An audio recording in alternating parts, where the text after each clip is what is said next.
Hello everyone, my name is Sai from Design Plus Code, and welcome back to Advanced Development in SwiftUI.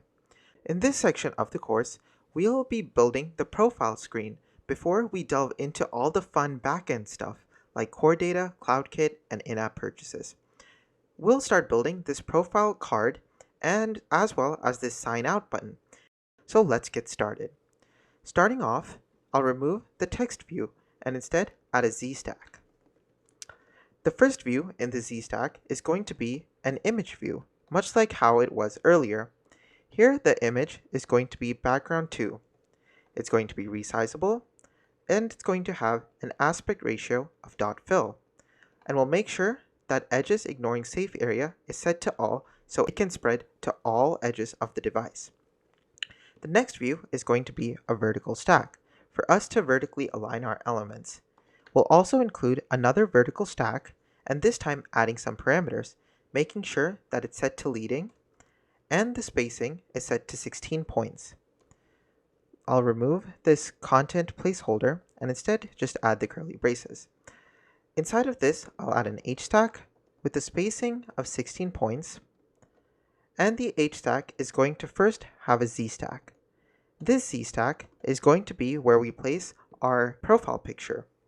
Currently, because I don't have a profile picture to get from a backend, I'll simply call upon the circle view.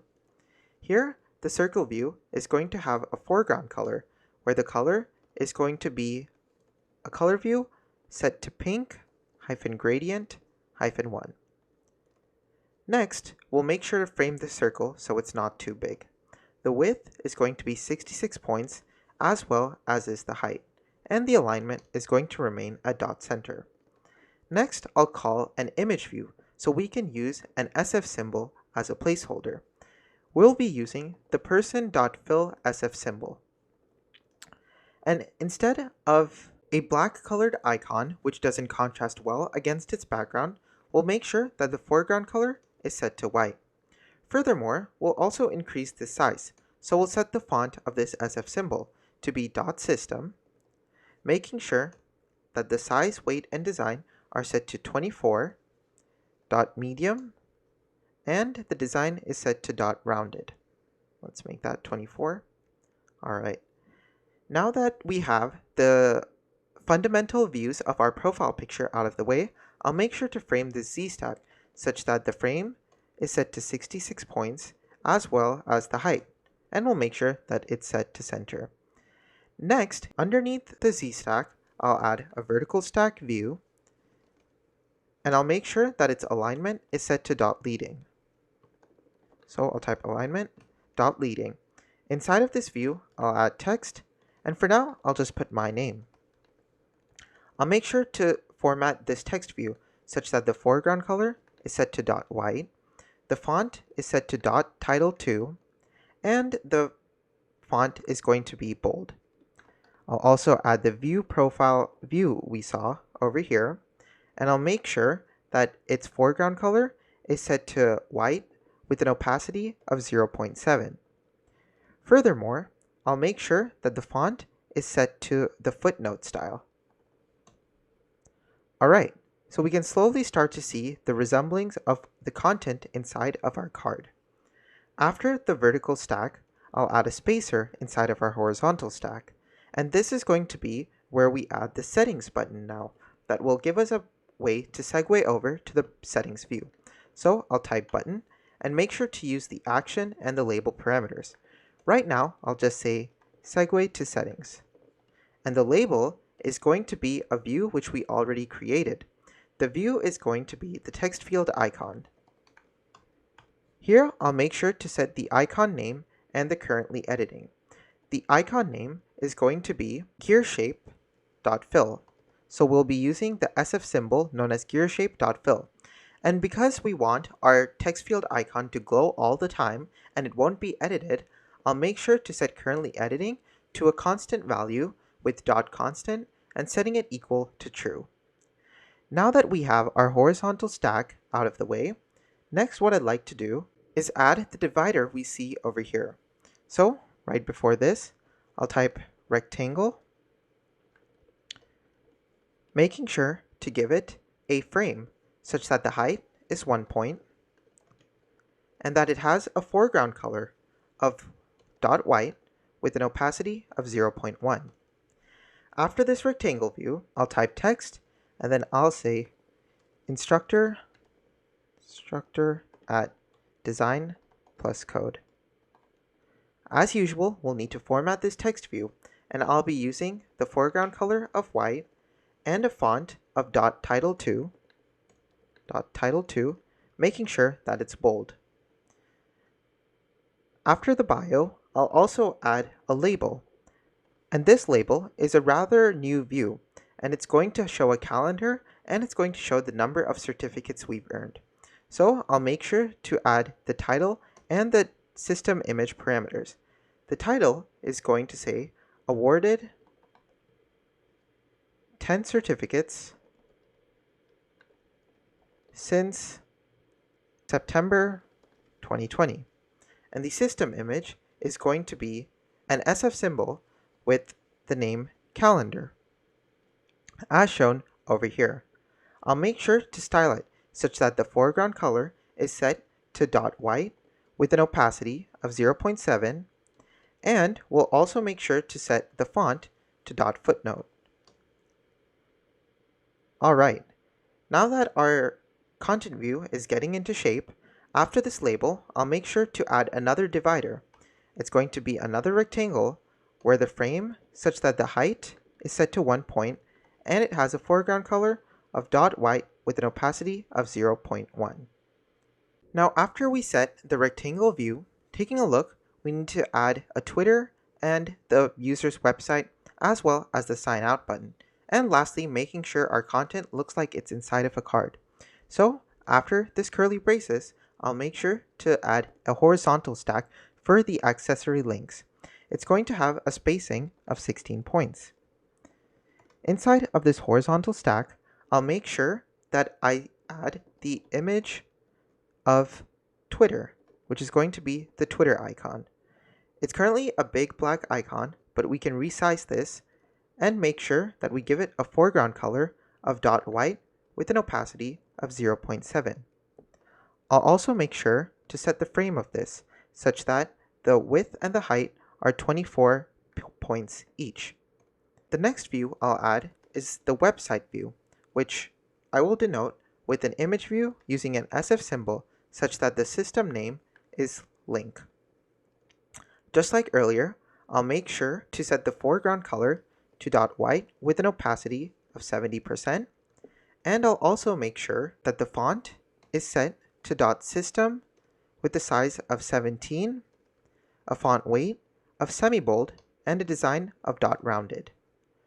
Finally, after the image view, the last view I'll need to add is a text view, and this text is simply going to be a link to the website. So I'll say designcode.io.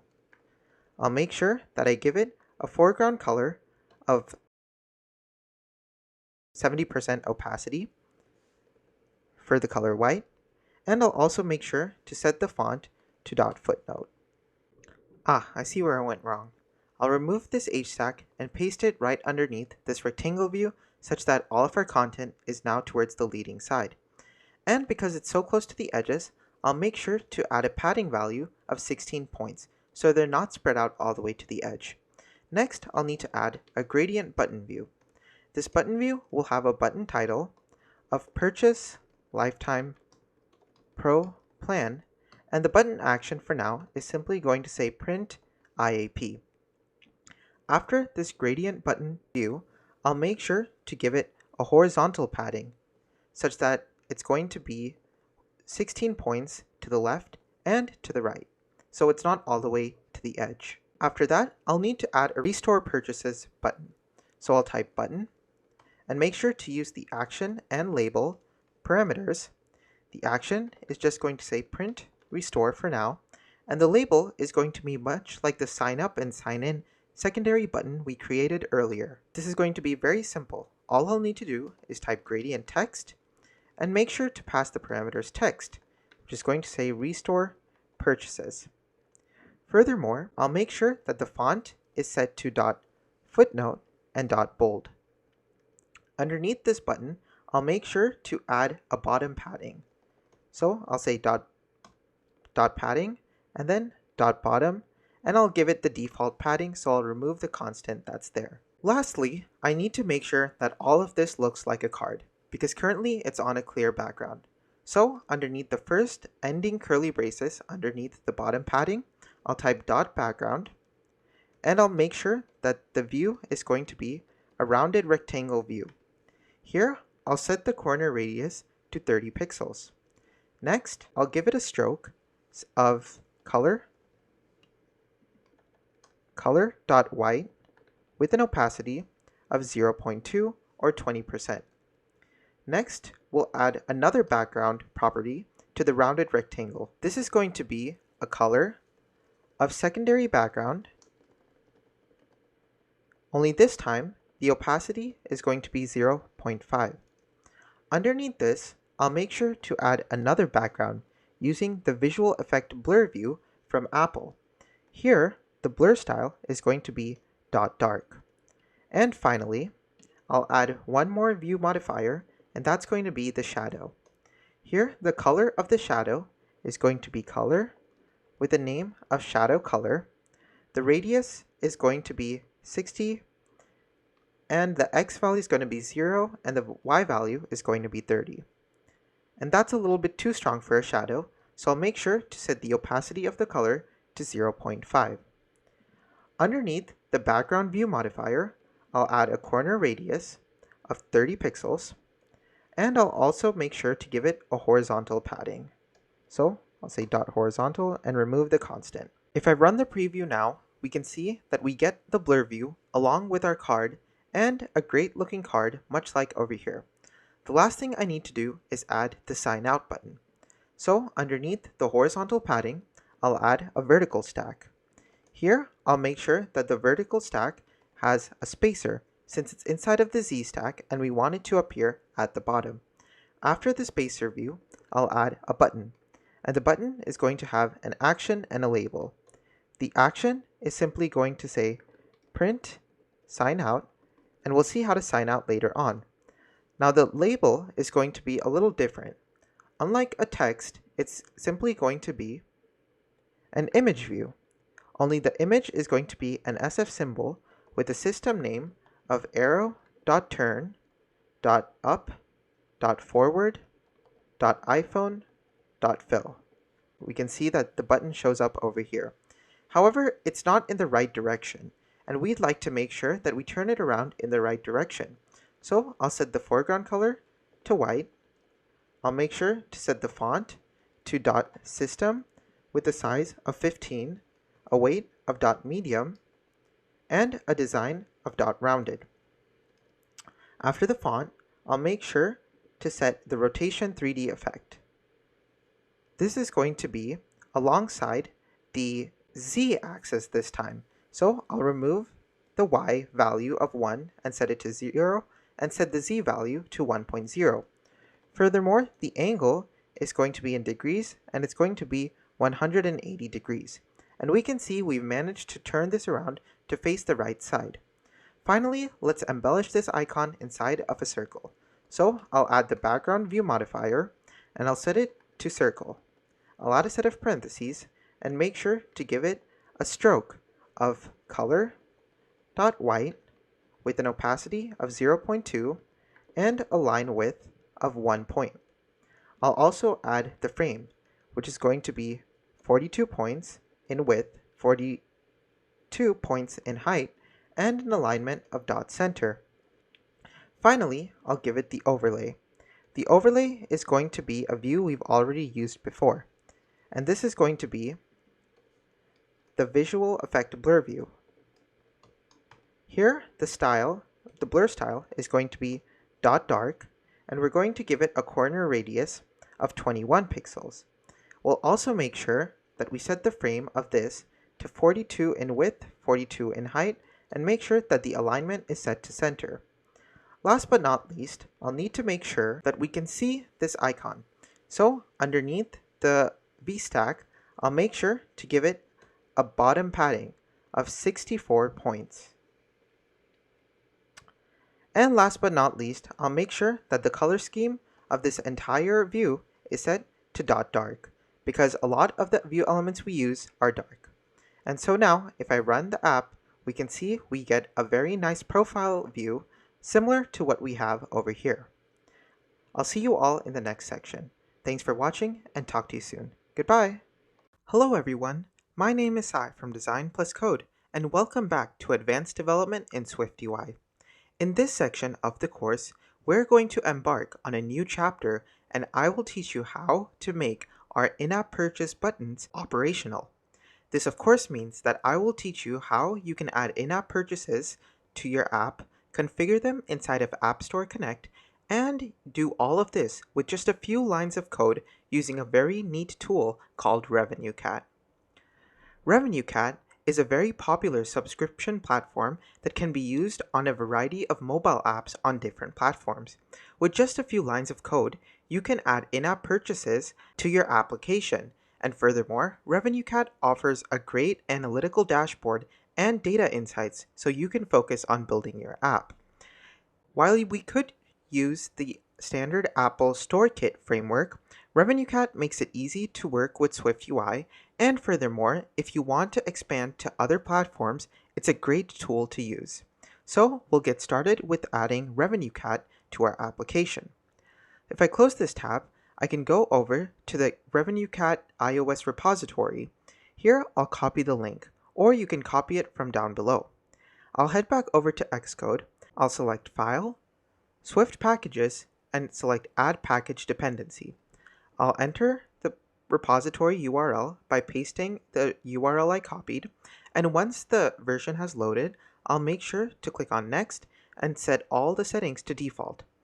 Meanwhile, I'll go back to my browser and then I'll close this GitHub URL. The next step is to add the in-app purchase to our bundle identifier inside of App Store Connect. Over here, I have a list of all the apps I've published and all the apps I'm going to publish. So I'll select this advanced SwiftUI app I already created. Or if you haven't already, make sure to create a new app inside of App Store Connect. Furthermore, you want to make sure that your bundle identifier matches the one we have in Xcode, which for me is io.designcode.swiftui-advanced. So let me save this information, and then I'll go over and select the Manage button for in-app purchases. And when I do that, I'll see a list of all the in-app purchases that are currently configured to this particular application. As we might expect, there are no in-app purchases, so I'll click on the plus button to create a new one. There are four main types of in-app purchases. One is consumable, which is something like coins inside of a game, where if a user buys a product, they can buy it again and again. Then there are non-consumable in-app purchases, which means that once a product has been purchased, it never expires with its lifetime. The last two in-app purchases are subscriptions, one being an auto-renewable subscription, which means that the user will be charged for this product automatically, and the other is a non-renewing subscription. Since our in-app purchase inside of our app is a lifetime pro plan, we'll select non-consumable. But don't worry, with RevenueCat, if you know how to use one in-app purchase, you pretty much know how to use the rest. So I'll select non-consumable and then click on Create. Inside of this in-app purchase, I need to start naming it. So for reference name, I'll say lifetime plan. For the product ID, I'll say lifetime_pro_plan. I'll make sure that this cleared for sale checkbox is selected. And for the price, we'll make it $100. So I'll scroll down all the way to tier 60, where it's $100 in US dollars, but you may set it to whichever currency you like. Furthermore, we need to add information about this in-app purchase. So the display name will be Lifetime Pro Plan, and the description will be Access all courses and content for life. Last but not least, we need to add some review information. And this is information that will be used by Apple when they are reviewing your app and deeming if it should be approved for the App Store. So for review notes, I'll simply put a really quick sentence like buy lifetime pro plan. And then I'll click on save. We also need to add a screenshot. And the reason why we need to add a screenshot is because as long as we get this message saying missing metadata, our in-app purchases cannot be read by RevenueCat. So that's what we'll go ahead and do. I'll go back over to Xcode, and by now we should see that Swift Package Manager has finished adding the package, so we'll make sure that we add the purchases package to our target of SwiftUI Advanced. I'll select Finish, and then I'll select the Run button, and this is going to start running the app inside of the simulator. The thing with sending a screenshot to App Store Connect for our in-app purchases is that its dimensions must match that of the simulator or any Apple device in reality. So what I'm going to do is run the app inside of the simulator, and then I'm going to navigate over to the profile view page and take a screenshot of the button where a user would typically purchase the Lifetime Pro plan. If we send that screenshot over to Apple, when they're reviewing it, they can see that our in-app purchase is legitimate and that we're not trying to trick our users into buying something that they don't know that they are purchasing. And then we have this screen over here, and all I'm going to do is press Command and S on my keyboard to save it. And so we have the image over here. Now, if I go back over to App Store Connect, I can select Choose File for the screenshot, navigate over to my desktop, and then select the simulator screenshot that should be added to the desktop. As soon as that happens, we can select on Save, and then we can see that in-app purchases will be saving, and we can see that our error message becomes a warning message saying ready to submit. And that's all it is for configuring our in-app purchases inside of App Store Connect. So I'll close this tab. I'll go back over to Xcode, and then I'll make sure to select my target, go to Signing and Capabilities, and select New Capability. For the capability, I'll make sure to enable the in-app purchases. This makes sure that our app can communicate with Apple's servers, which are already expecting an in-app purchase request whenever it receives one. Now all that remains is adding the in-app purchase along with its product identifier to RevenueCat. Heading back over to RevenueCat.com, make sure that you sign in or create a new account if you haven't already. As soon as you do that, make sure that we add a new app.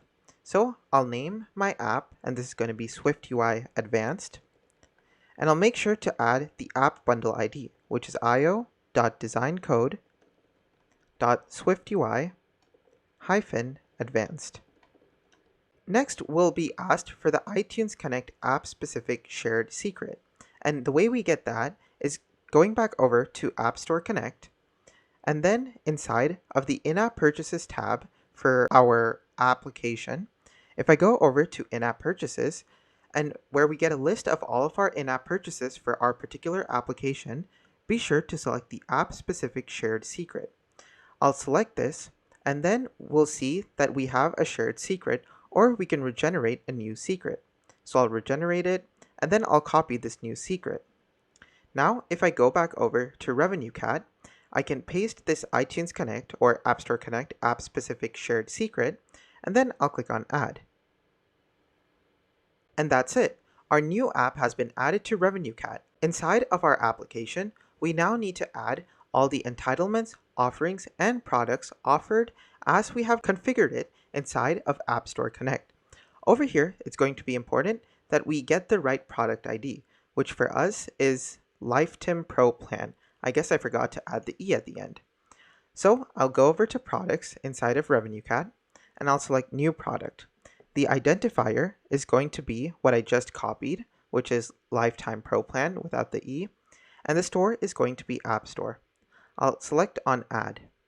Now it's going to be asked for entitlements. We should create a new entitlement so we can attach it to this particular product. So I'll click on New Entitlement. Occasionally, there are different in-app purchases that unlock different levels of content. So there might be a middle tier or a high tier. For us, it's just going to be the Pro tier, so the identifier will be Pro, and a quick description will be Pro access to all courses. I'll click on Add for the entitlement, and then I'll make sure to link the product to this entitlement. So inside of the Pro entitlement, I'll select Attach for associated product, and make sure to select the product we just created, and then I'll click on Add. Now I'll go over to Offerings as well, and inside of Offerings, I need to add all the different offerings that our app provides. Along with having different levels of content and features that an in-app purchase may acquire, it's also possible that these products will have different prices at various times. Occasionally, if there's a sale or if it's just the default price, this was known as different offerings inside of RevenueCat. For us, our price will always remain the same, so we'll set the identifier to default, and the description will just be standard set of products. So I'll select Add for Offerings, and I'll also make sure to attach the package. The package is going to be a new package where the identifier, as you can see, is for different time frames. For us, this is lifetime, so I'll say Lifetime Pro Plan. I'll click on Add, and then I'll make sure to also attach this package to the product that we have created, which is the Lifetime Pro Plan for the App Store product. I'll select Attach, and that's it. We've successfully configured our RevenueCat dashboard, and all that remains right now is adding the code inside of our SwiftUI application such that when a user clicks on the Purchase Lifetime Pro Plan or the Restore Purchases button, the respective in-app purchase code will be executed. While we'll do most of this in the next section, there's a quick way to test out if RevenueCat has successfully been configured. I'll go over to the SwiftUI Advanced app.swift file. At the top, I'll import the purchases framework that we have currently added from Swift Package Manager. Then, underneath the Firebase app.configure file, I'll type purchases.configure, and I'll make sure that we need to add the API key that matches the app we have added to RevenueCat. If I go back over to RevenueCat, I'll click on the Settings tab, and right over here we can see our RevenueCat API key. I'll select the Copy button, and then I'll go back over here and add it as a string. Last but not least, I'll type purchases.debugLogsEnabled is equal to true. And now, if I run the application, we should see the debug logs being printed to the console below. However, there's one caveat to this. Unfortunately, to properly test in-app purchases, you must use a real device instead of a simulator so that it can properly communicate with Apple servers and RevenueCat as well. So I'll switch over to my physical device, and then I'll make sure to run the app. I'll switch to a live view of my phone right now, and we can see that as the app loads and the profile view is presented, we have the debug logs being printed to the console. We can see that the API request has completed and we don't get any error messages.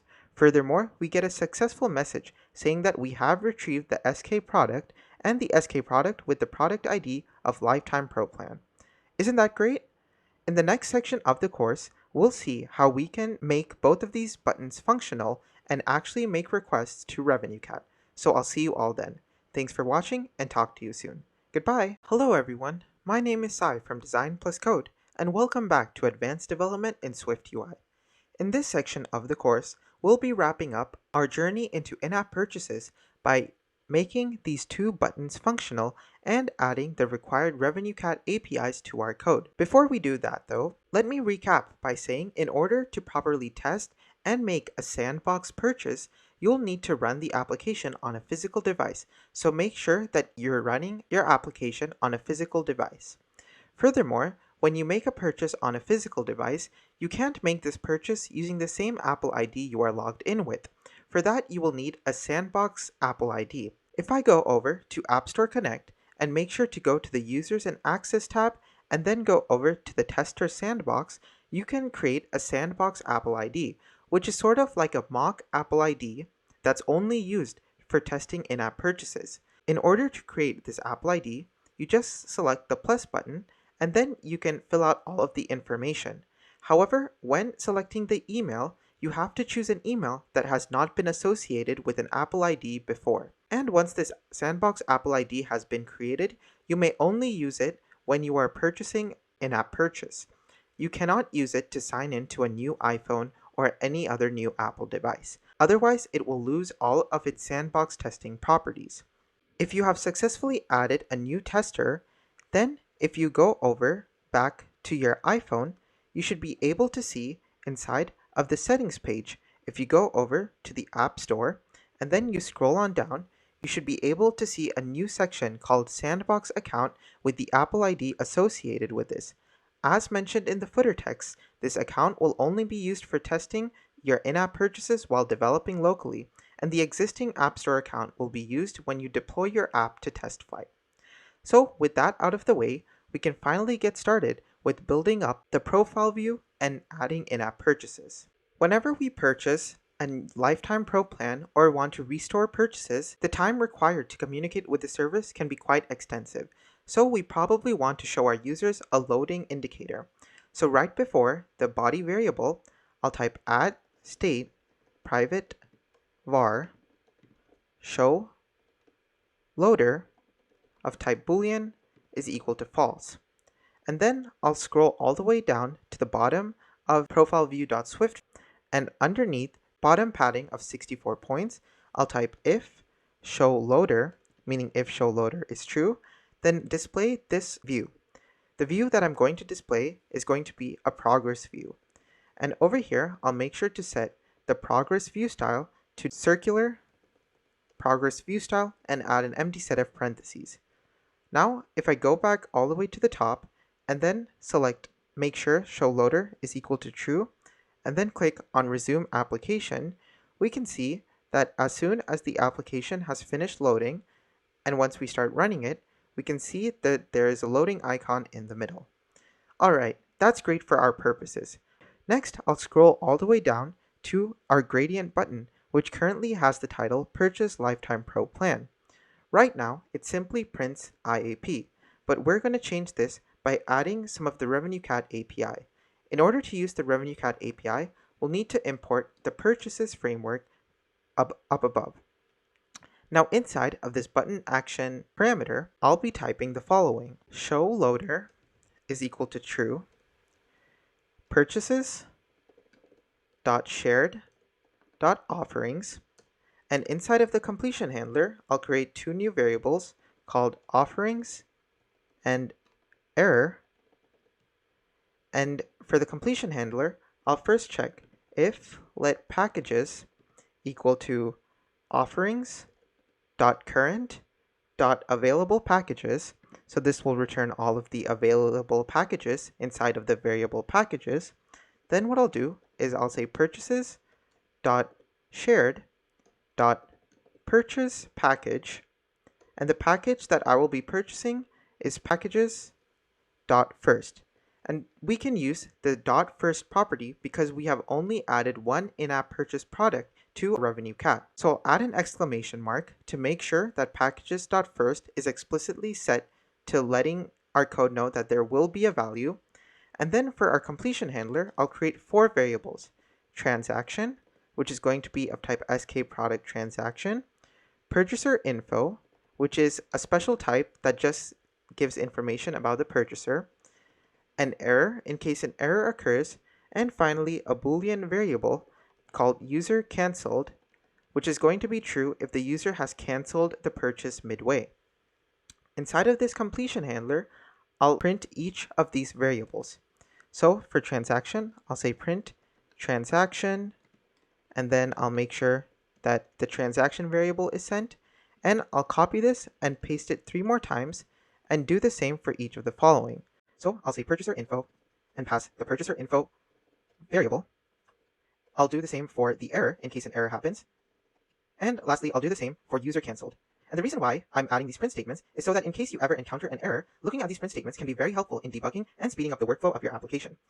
At this point, once RevenueCat has successfully purchased the first package it sees, which is our Lifetime Pro plan, we first need to check is it active. If purchaser info dot entitlements with the string value of pro dot is active is equal to true, and the reason why the string is pro is because inside of RevenueCat we can see that the identifier of our entitlement is pro. So if this entitlement is active, meaning the user has successfully purchased it, I'll make sure to set show loader is equal to false. And then what I'll do is change the title of the button so that the title of the button will say that the purchase has been successful. In order to change the title, I'll need to create a new string variable.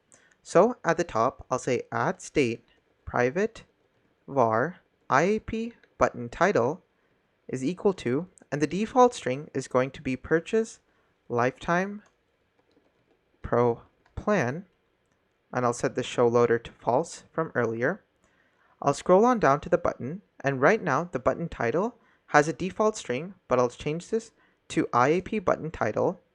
And so if isActive is equal to true, I'll make sure to set the IAP button title is equal to purchase successful.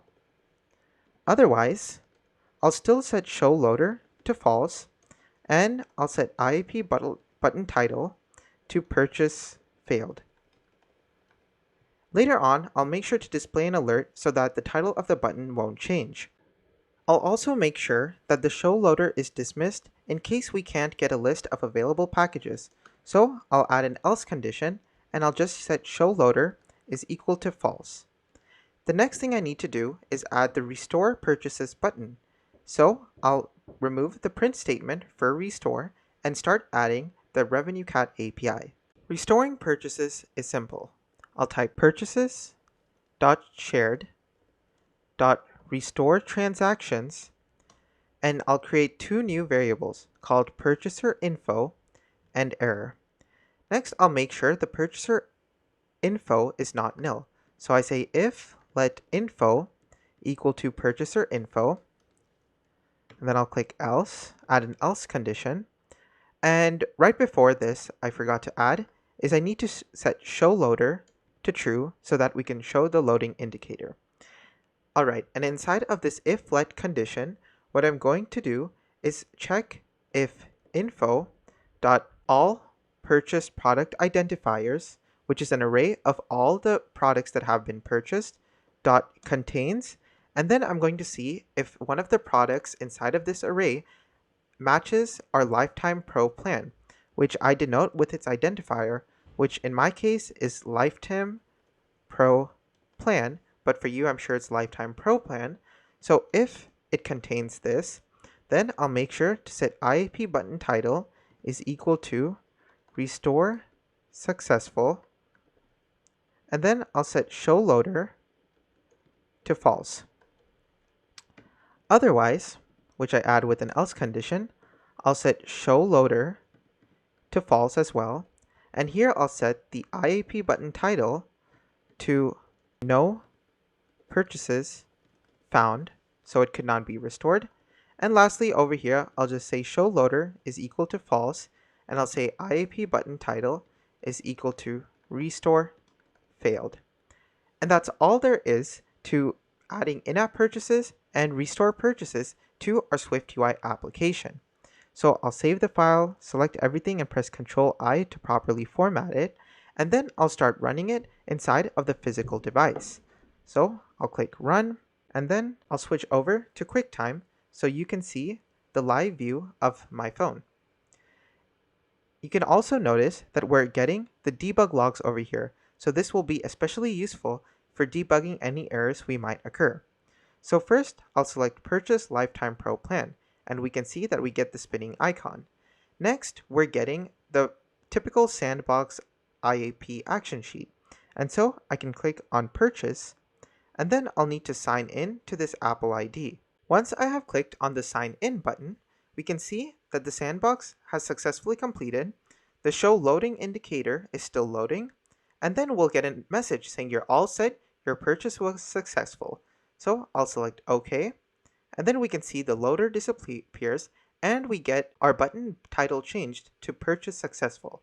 I can also select the Restore Purchases button, and when it's loading, we can see that our button title has set to Restore Successful because it has detected that our Apple ID is linked to a previously purchased non-consumable in-app purchase with the identifier of Lifetime Pro Plan. And so because that array contains the product, it will set the button to Restore Successful. And that's just the tip of the iceberg of what you can do with in-app purchases and RevenueCat when combined with SwiftUI. I hope this was very insightful, and I can't wait to see you add some in-app purchases to your own existing applications. Learning about in-app purchases takes quite a bit of time, but RevenueCat makes it easy. As always, if you have any questions, I encourage you to join the Design Plus Code Discord or reach out to me on Twitter at HeySciK. I can't wait to see you all in the next section. Hope you enjoy the rest of your day. Goodbye! Hello everyone, my name is Sai from Design Plus Code, and welcome back to the 14th section of Advanced Development in SwiftUI. In this section, we'll complete the basic UI of our profile view by building out some of the remaining views. If we take a look at our Figma design file, we can see that we're still missing this gradient profile picture view that we have over here. Furthermore, I'd also like to make sure that this sign out button is functional and that anytime a purchase has been completed or fails, we will show an alert instead of changing the title of the button. So with that, let's get started. I'll control and click on the Views folder and select New File.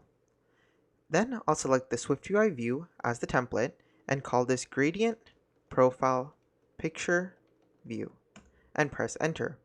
The way we're going to build this view is very similar to how we built our other gradient views, such as gradient text and gradient button.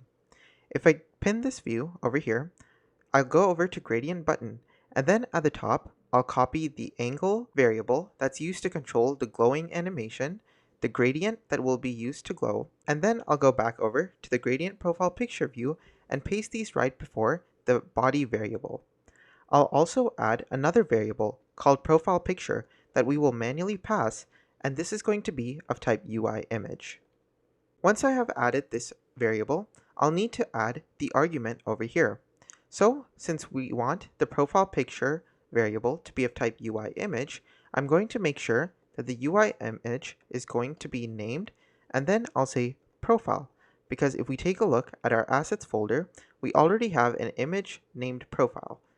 So I'll go back to the gradient profile picture view, make sure that the UI image is explicitly set, meaning that this image does actually exist, and select try again to resume the preview. And when the preview has successfully loaded, I can start building the main view.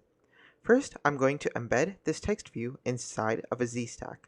Then I'll remove this text view and add the angular gradient view. The angular gradient view is going to take the parameters gradient, center, and angle. The gradient is going to accept an array of colors, which I have already imported from earlier, which is called gradient1. The center will remain the same at dot center, and the angle will be dot degrees with the value of angle. Then I'll need to mask this view. So I'll add the mask view modifier, and inside of this parentheses, I'll type circle, because our profile picture view is in the shape of a circle. Give it the frame, where the width and the height is going to be 70 points each, and the alignment is going to be dot center. And then I'll also add the blur. The blur is going to be of value 8 points. After the mask, I'll add another blur view modifier, and here the radius is also going to be of 8 points. Then I'll add an onAppear view modifier, and this code will execute as soon as the view has appeared. If you can remember from earlier, this is where we add our width animation clause, and we ask the gradient to start rotating. So I'll say width animation dot linear with a duration of 7 seconds. What I'll do is I'll increment the angle value by 360 degrees. Now that I have the first view inside of my Z-stack, on top of this blur view, I need to add the actual profile picture view. So I'll say image, since we'll use the image view, type UI image, and the UI image is of course going to be the profile picture. Now that's pretty big. So I'll add the view modifiers such that it will resize to an appropriate size. I'll also set the aspect ratio to dot fill, and then I'll make sure to set the frame. The frame is going to have a width and a height of 66 points each. And lastly, I'll make sure that I mask this entire view inside of a circle. And that's it. That's the gradient profile picture view. If I save and if I run this app, we can see that the gradient is rotating around. Now that I can stop using this, I can go back to my profile view and I'll unpin the preview that was used, and then I can start using this view inside of my application. Inside of my profile view.swift file, right now we have the placeholder profile picture view. When we get to core data, what we're going to do is check if the data that's been returned from CloudKit has an image associated with it. If it does not have an image, then we will show this placeholder view that we have right now. However, if the profile picture does exist, then we'll use the new view that we have just created.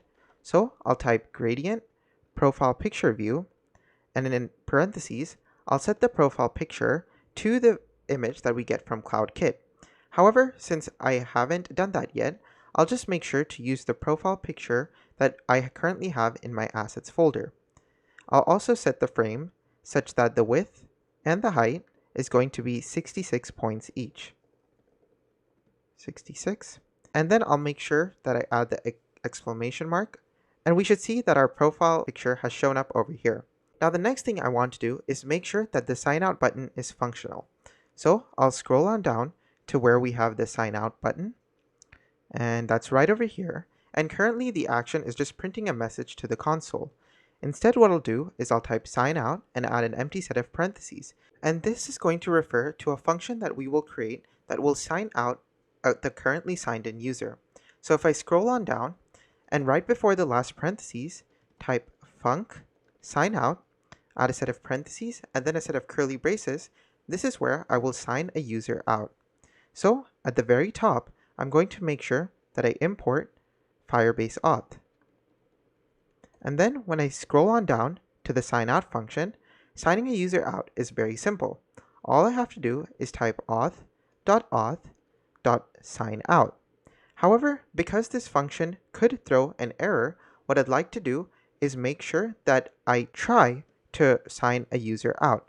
I'll also make sure that I put this line of code inside of a do and a catch let error syntax.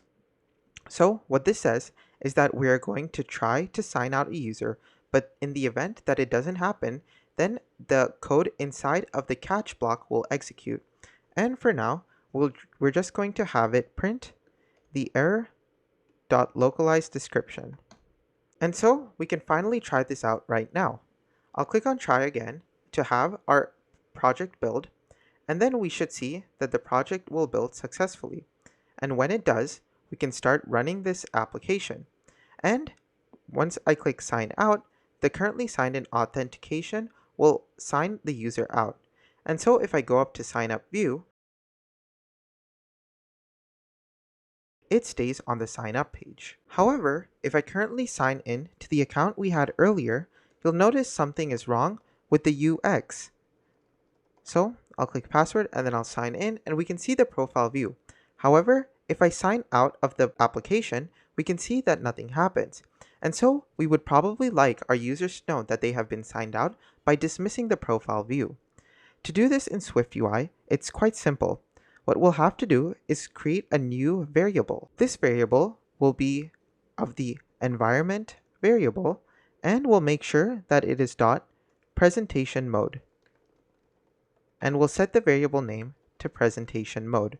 And this is going to control how the current view was presented. So if we go out to the sign out function, if the user has successfully been signed out, we can say presentation mode dot wrapped value dot dismiss. And that's all it takes for dismissing the view. So we go back to the sign up view and we can try this out again.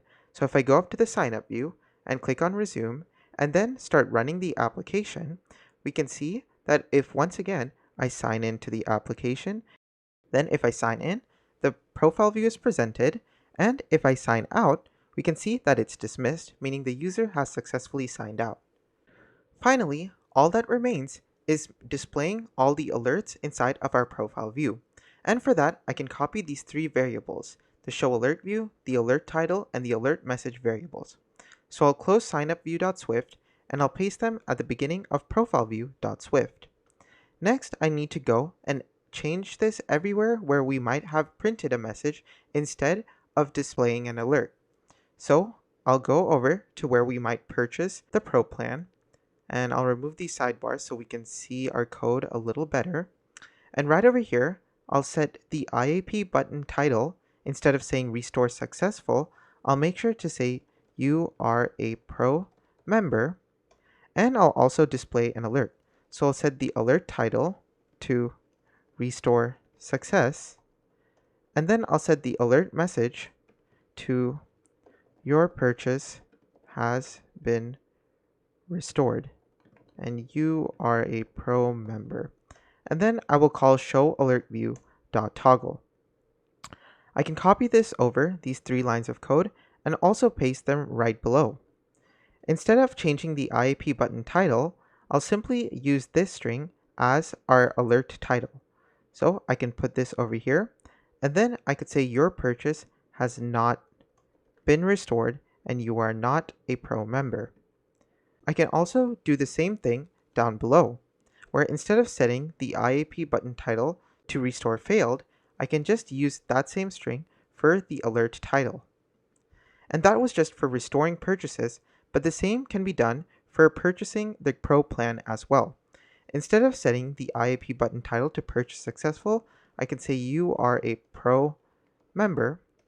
Then I'll set the alert title to purchase successful, and I'll set the alert message to you are now a Pro member, and then I call show alert view dot toggle.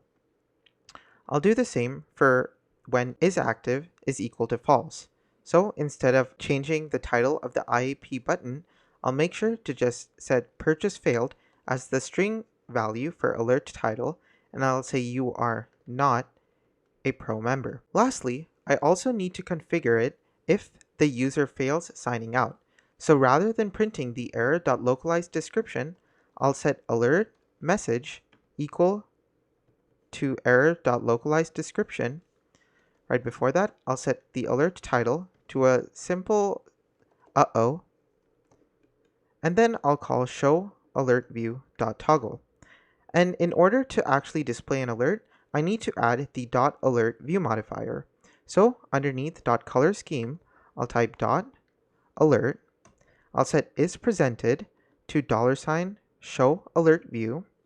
I'll add the closing parentheses, and then I'll use implicit completion handlers for our content, and I'll just use the alert view where I set the title to alert title, I set the message to alert message, and then I set the dismiss button to dot cancel.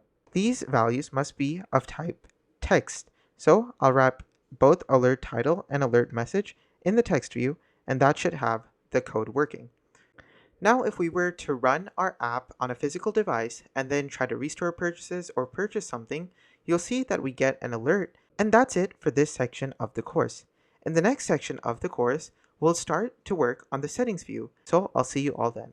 Thanks for watching and talk to you soon. Goodbye! Hello everyone, my name is Sai from Design Plus Code, and welcome back to Advanced Development in SwiftUI. In this section of the course, we'll build our settings view. To get started, when we're inside of our profile view and we click on the settings button, we'd like the settings view to pop up. So what I'll do is I'll create a new toggle. So at state private var show settings view of type boolean is equal to false. And then when I click on the button, the settings icon button, which currently prints a message to the console, I'll make sure to toggle this icon. So I'll say show settings view dot toggle. And finally, all the way at the bottom, underneath the dot alert view modifier, I'll type dot sheet, and for is presented, I'll make sure to put $show settings view, and the content is just going to be settings view with a set of parentheses. Now we haven't created this view yet, so we're going to get an error, but we'll fix that immediately. I'll control and click on profileview.swift and select new file. I'll make sure to choose SwiftUI view, and then I'll call this settings view, and I'll click on create. Now if I go back over to profile view, we should see that the error disappears once it has properly been built. So I'll click on resume, and now that the error is gone, I can close the profile view and get started with building the settings view. If we take a look at our design, we can see that the settings page has a lot of text fields in it. So a lot of our code is going to mimic the code we wrote for the sign up view where we had our email and password text fields. As such, we'll be using the SwiftUI views we built, the gradient text field and the gradient text field icon. So at the top, I'm going to add some variables. I'll type add state private var editing name text field is equal to false. And I'll copy this 3 more times for the 3 remaining text fields. The second one is going to be the Twitter text field for the Twitter handle. The one after that is going to be the site text field for the personal site. And then the last one is going to be the bio text field. This is just for controlling if a text field is being edited. Next, I need to add another variable for checking to see if the icon should bounce. So I'll say add state private var name icon bounce is equal to false. I'll copy this 3 more times because we're going to need this for the 3 remaining text fields. As you might expect, this is going to be called the Twitter icon bounce, and we'll have the site icon bounce, and then we'll have the bio icon bounce. After this, we'll need the actual string values. So I'll copy this over, and then instead of name icon bounce, it's just going to say name and be an empty string. This is going to say Twitter and be an empty string. We'll do the same for site and bio as well, where both variables are empty strings. And lastly, the non-addState private var variable I need is going to be used to play a haptic. So I'll say private let generator is equal to UI selection feedback generator and add a set of parentheses. Now, if I go and take a look at my design, we can see that most of the content here are text fields, and they are the exact same text fields that we have used earlier in our sign up page with just a few minor color changes. However, if I go and take a look at my sign up view, we can see that this is the text field we currently have. If I were to paste this 4 times, our code would not be able to read this in proper time, and so it's best if we extract this subview such that it can be used as its own custom SwiftUI view. So, just to recap what our text field is, we have an H stack that starts off with the text field icon based on an SF symbol. We also have the scale effect to give it the bounce animation anytime the text field has become active. After that, we have our text field view with a placeholder and the text it is manipulating. Inside of the isEditing handler, we can make the changes, and we can also see how we can customize the bounce animation of the icon. Finally, we just have some parameters that customize our text field based on the content and whether or not to auto-capitalize the text, along with some design view modifiers. So, starting at the bottom of this text field, which is .background, and going all the way to the beginning of the H stack, I'll copy all of this code.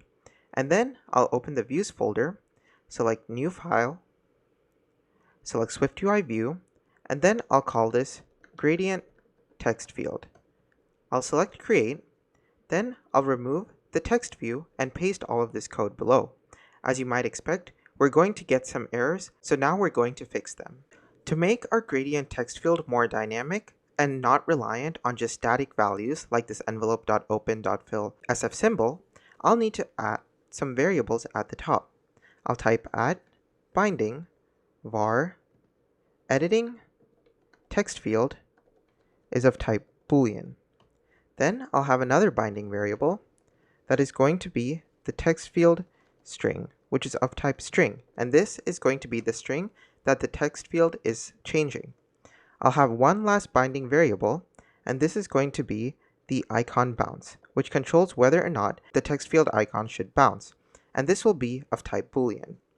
Finally, we'll have 3 more variables.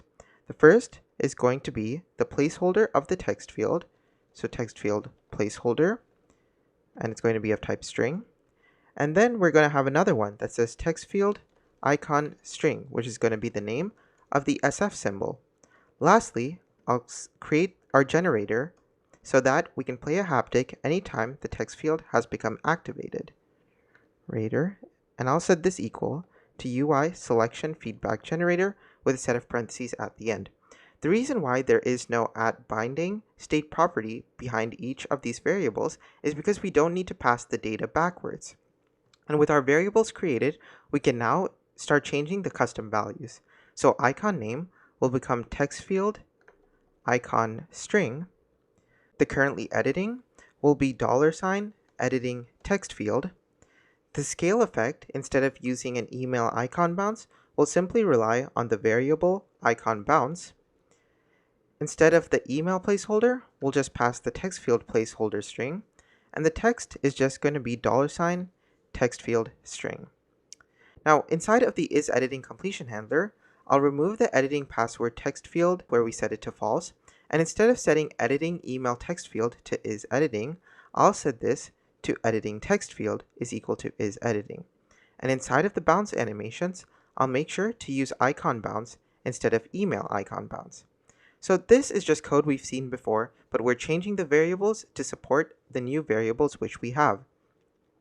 Now underneath all of this, I'm going to remove the auto capitalization and text content view modifiers, because every text field will have its own set of view modifiers that we can add when we first add the gradient text field view to our code. Underneath this, I'm going to remove the frame variable because we don't want our frame to have a height of 52 points. The overlay will remain the same, but the color is going to change. Instead of relying on the secondary background, it's going to have a value of 26 divided by 25.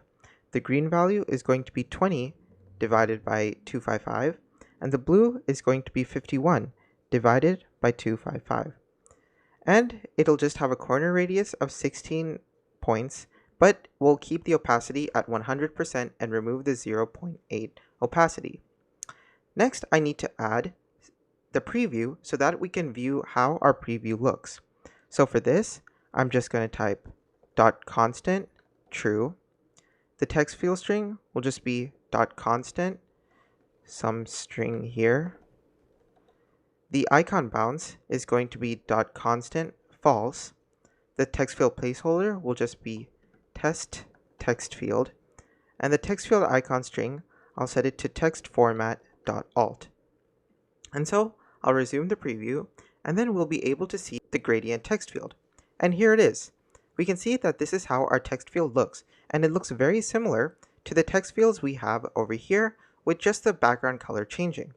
And with that completed, we can get started on building the rest of the settings view. So I'll see you all in the next section. Thanks for watching and talk to you soon. Goodbye! Hello everyone, my name is Sai from Design Plus Code and welcome back to Advanced Development in SwiftUI. In this section of the course, we'll finish building our settings page, and I'll also show you how when a user selects on the Choose Photo button, we'll be able to present the user's photo library to them. And so we can pass an image inside of this text field icon instead of displaying an SF symbol. So let's get started. To start off, I'll first select the text view and embed it inside of a VStack. Then I'll select the VStack by selecting Command and clicking on the VStack and embedding it inside of an HStack. Next, I need to set the properties of the VStack. This is going to have an alignment of .leading and a spacing of 16 points.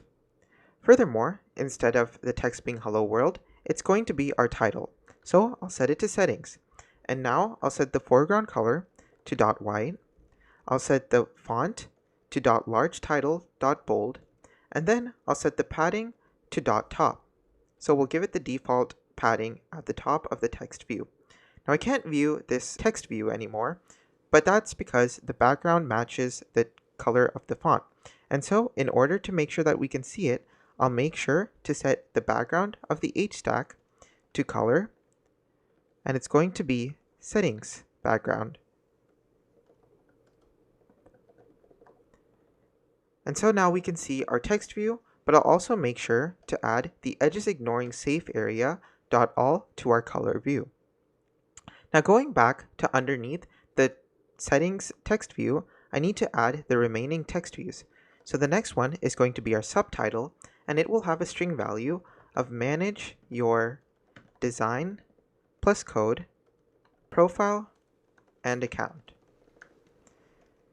This text view is going to have a foreground color of .white with an opacity of 0.7, so 70% white, and it's going to have a font style of .callout. Underneath this text view, we'll now add the button that is used to select a photo as is shown inside of our design. So I'll comment this because we'll have a lot of these similar views, so it's good to comment. So underneath this comment, I'll say button, and then the button action for now is going to be print show image picker, and then the label is going to be the following. I'll be using an H stack at first, and here the H stack is going to have a spacing of 12 points. Inside of this horizontal stack, I'll add the text field icon.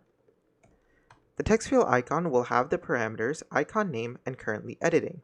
The icon name is going to be the SF symbol person.crop.circle, and the currently editing is going to be .constant false. Underneath this, I'll add the gradient text, and here the gradient text will have a string value of choose photo. Finally, because I want this all the way leading, I'll make sure to add a spacer. And so we should see that our content gets stretched all the way across the width of the device. Now I'll add an overlay to the H stack. The overlay is going to be a rounded rectangle, and it will have a corner radius value of 16 points. The stroke is going to be color.white with an opacity of 0.1, and instead of the style parameter, I'll change this to line width, and it will have a CG float value of 1 point. Underneath the overlay view modifier, I'll add the background view modifier, and this is going to be color.initialize, and this is going to be a custom color where the red is 26 divided by 255, the green is going to be 20 divided by 255, and the blue value is going to be 51 divided by 255, and I'll add a corner radius of 16 points. And that's it for our Choose Photo button. The next step inside of our design is to add the text fields, and I'll comment this as well because a lot of these views can be similar. So I'll say name text field as the comment, and then I can pass the gradient text field view we created in the previous section. For editing text field, it will be $, editing name text field. The text field string is going to be $name. The icon bounce is going to be $name icon bounce. The text field placeholder will be name, and the text field icon string will be text format .alt. I'll make sure to add the view modifiers. So the auto capitalization will be .words. The .text content type is going to be .name, and then I'll disable autocorrection by setting .disable autocorrection to true. Then I can copy this 3 more times for the remaining 3 views we have. So this will be one, this will be another, and then this will be the 4th one. So the second text field is going to be the Twitter handle text field. Here, the editing text field parameter will be editing Twitter text field. The text field string will be $Twitter. The icon bounce is going to be $Twitter icon bounce. The text field placeholder will be Twitter handle, and the text field icon string is going to be @. Now the auto capitalization is going to be .none. I'm going to remove the text content type view modifier and replace it with the .keyboard type, and the .keyboard type is going to be .twitter, and disable autocorrection will stay true. The third text field we'll edit is the site text field. So as you might expect, I'll change this to editing site text field. The text field string will be $site. The icon bounce will be $site icon bounce. The text field placeholder is now going to be called website, and then the SF symbol is going to be link. Now over here, I'm going to set auto capitalization to .none, just like we did for the Twitter handle, and I'll also make sure to add the keyboard type, which is going to be .websearch. Disable autocorrection is going to stay true. The final text field we have is going to be our bio text field. So I'll change this to $editing bio text field. The text field string is going to take the value of $bio, and the icon bounce is going to be $bio icon bounce. The text field placeholder is going to be bio, and the text field icon string is going to be the SF symbol text.justifyLeft. And as for the auto capitalization, this is going to be dot sentences. The text content type is going to be removed, and instead we'll replace it with a keyboard type of dot default. And then I'll remove the disable autocorrection view modifier because by default autocorrection is enabled. And that's it. There are our 4 text fields. The last view we need to add is our gradient button view. So I'll type gradient button. I'll set the button title to save settings. And for button action, this is where I will save changes to core data, which we haven't done yet. So for now, I'll just make sure to say generator.selection changed. Now underneath this view, I'll add the spacer view, and underneath this main parent vstack, I'm going to add the dot padding view modifier so that our text content isn't all the way to the edge. Finally, after the dot padding view modifier, I'll also add a spacer view modifier. I'll select all my code and press Ctrl I so everything is properly formatted, and then I'll select resume, and we can see that we have our settings view ready. Now is the time to get started with accessing a user's photo library. Underneath the bio variable, I'm going to create a new variable called addState private var show image picker is equal to false. And then I'll also create another state variable called addState private var input image is of type UI image, which may be null. Now I'll scroll down over to the button, and instead of printing show image picker as the action, I'll say self.showImagePicker is equal to true. Now once a user has selected the photo and that photo is being saved to input image, instead of showing the SF symbol of the person, we would like to show the input image. And so I'll go over to text field icon, and then I'll create a new variable at the top of this text field icon. This is going to be add binding var passed image, or the image that is being passed, is going to be of type UI image, but it will have an optional type because there may be an instance where UI image is null.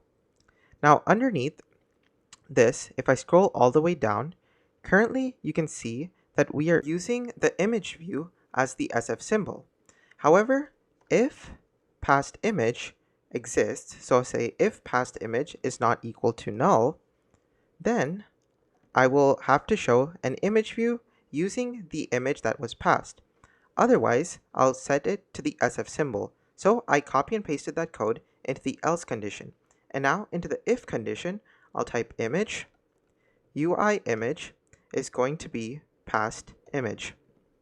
Then I'll set the view modifiers of this so that it's resizable, it has an aspect ratio of .fill, it has a frame where the width and the height is of 28 points each, and the alignment is going to be .center, and then underneath this I'll have the corner radius to be about 8 points. And so now, if I build this, we can see that we're getting errors because everywhere where we use the text field icon, we also need to add the passed image. So I'll type .constant nil, and I'll pass that for all of the passed images except for the one inside of our settings view. So this will, the one inside profile view will have .constant nil, as will the one inside of our sign up view for the different text fields. And last but not least, we come to our settings view, and it's over here that instead of setting it to .constant nil, we'll set it to the input image that has been selected. And so I'll add a $ over there, and then now I'll click on resume preview, and we should see that our preview builds successfully. Now all that's left is making sure that we display the UI image picker controller anytime this action is selected. To do this, we need to scroll down, and underneath the .background view modifier, type .sheet, set is presented to $show image picker, and then I'll remove this content, and inside of the curly braces, simply type image picker, add a set of parentheses, and the image is going to be self.$input image. This image picker is part of a file that I had you take from the resources folder.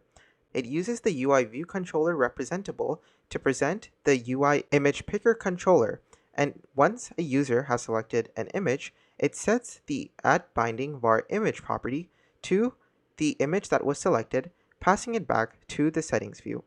And so now, if I run my preview and I select on choose photo, we can see all the photos that are inside of a user's library.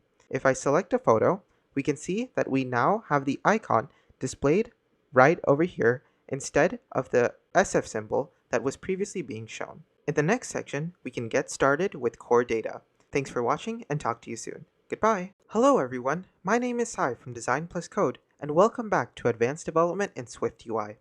In this section of the course, I'll introduce you to Core Data and CloudKit. Core Data is a very old framework by Apple that is still used to this day in many apps.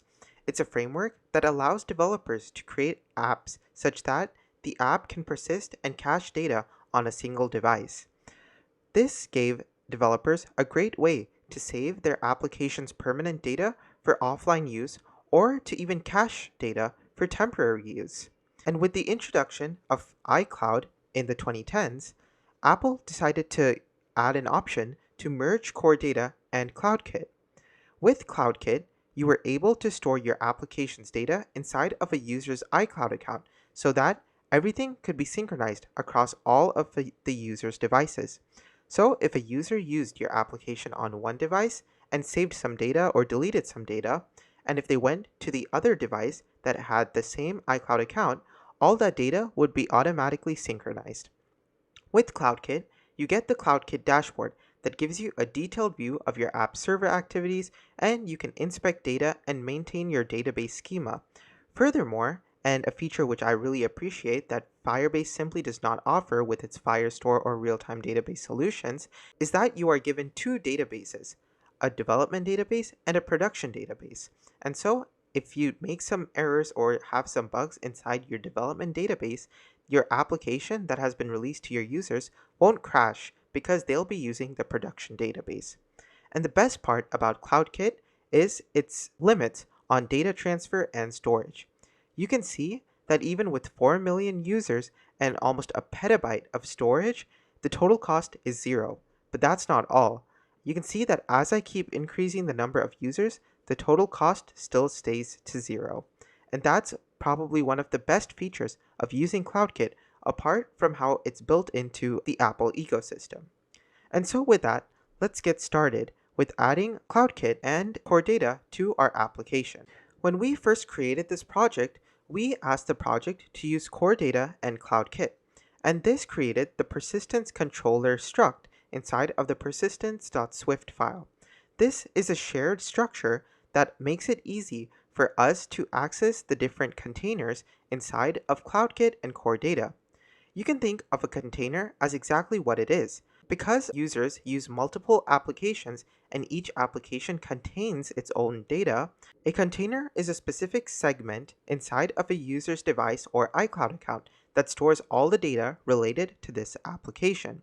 You can see that we have this container variable that is of type NS persistent CloudKit container, and we set the name of this CloudKit container to SwiftUI underscore advanced. We get this name from the SwiftUI underscore advanced.xc data model that was created for us when we first created the project. This is going to be the data model that we will use inside of our app, and you can see that we already have an entity in here called item. Going back over to persistence.swift, I'll need to make a few changes. The first is that I'll remove this preview variable. So now all we have is just a shared variable that initializes this structure, and then the container, which when we first initialize it, we set it to the CloudKit container with the name of SwiftUI Advanced. Another thing I want to add is right underneath the declaration of the container, I'll set container.viewContext.automatically merges changes from parent is equal to true. What this does is because our user may be using multiple devices, if they detect a change from the parent, which is going to be our main user's iCloud, then it will automatically merge the changes with the data that is stored on the local device offline. And this kind of synchronization makes it easy for a user to sync changes across all their different devices. I'll also make sure that once a container has load the persistent stores, and you can think of a store like the different data models, what I'm going to do is first check to see if there's an error, and if the error happens, I'll make sure to just print the unresolved error. Otherwise, what I'll do is I will print that store has been loaded, and the store is going to be store description.url. And if you're wondering where persistence controller is first initialized, if we go over to the SwiftUI advanced app, you can see that we create a persistence controller right here called persistence controller.shared.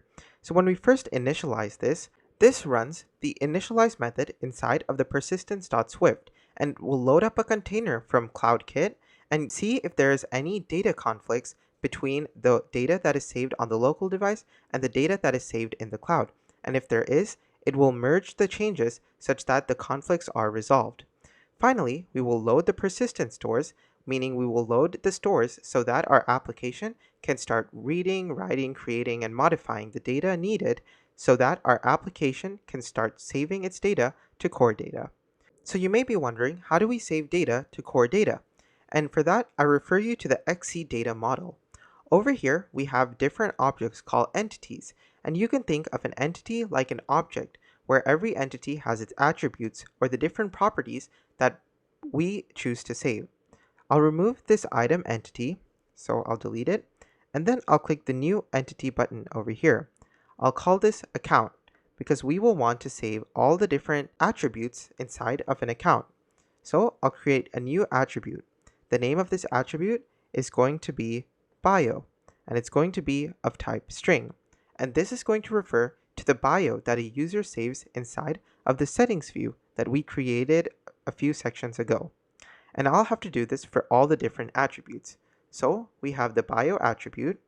We'll add the name attribute, which will also be of type string. We'll add an attribute called number of certificates. And this is going to be an integer 64, which is a 64-bit integer type. The next attribute is going to be the profile image. And anytime a user uploads a profile image, we'll want to save this. The type over here is going to be binary data.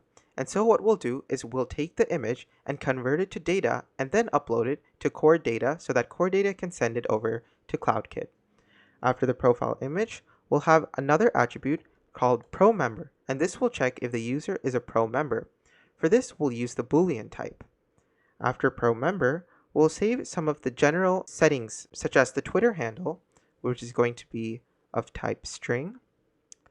We'll also save the user ID, which is going to be of type string, and this is the user ID we get from Firebase authentication. We'll save the user since, which controls how long a user has been with Design Plus Code, and this is going to be the date type. And then we'll also create the website attribute, and the website attribute is going to be of type string. Now we have the core data part of our application set up. And so anytime that data is written, it will be written into the account entity and saved on device because of core data. But then core data will need to sync it to a user's iCloud account. And to do that, we'll go over to the project view, go to signing and capabilities, and then we'll need to enable CloudKit, which I do by clicking on iCloud and then selecting CloudKit. You can see that inside of your container section, you have a list of all the different containers you have developed using CloudKit. And so you can create a new container, and typically a user creates a new container by adding in their bundle identifier. But for me, I added one already called iCloud.swiftui-test, and so I'll enable this container. We should see that the signing certificate finishes loading, and the last capability we'll add is the background modes. Anytime that data is written to iCloud, it needs to broadcast to the other devices that a change has been made so that all devices can synchronize their data. And so I'll enable the remote notifications mode for background modes so that it can accept any notifications from CloudKit letting an app know that there is some data to be updated.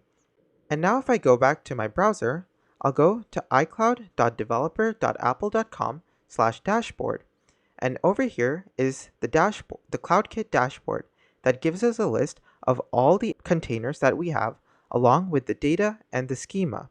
And in the next section of the course, once we start writing some data, you can see how the schema will be populated to show the account as a custom type, and then we can see the data that we save. So I'll see you all then. Thanks for watching and talk to you soon. Goodbye. Hello everyone, my name is Sai from Design Plus Code, and welcome back to Advanced Development in SwiftUI. In this section of the course, we're going to start adding data using core data and uploading it to CloudKit such that this data can be accessed by any device that is signed in to the same iCloud account. In this section, I'll be using the real simulator to run my application. Also, it's important that you make sure you sign into your iCloud account using the simulator. And with that, let's get started. Previously, in the last section, we created our core data model and we made some changes to our persistence controller, which is a great way to communicate with core data and save data into objects known as containers. Each container comes with its own view context, which is kind of like a snapshot of the stores that we will be using to save our data inside.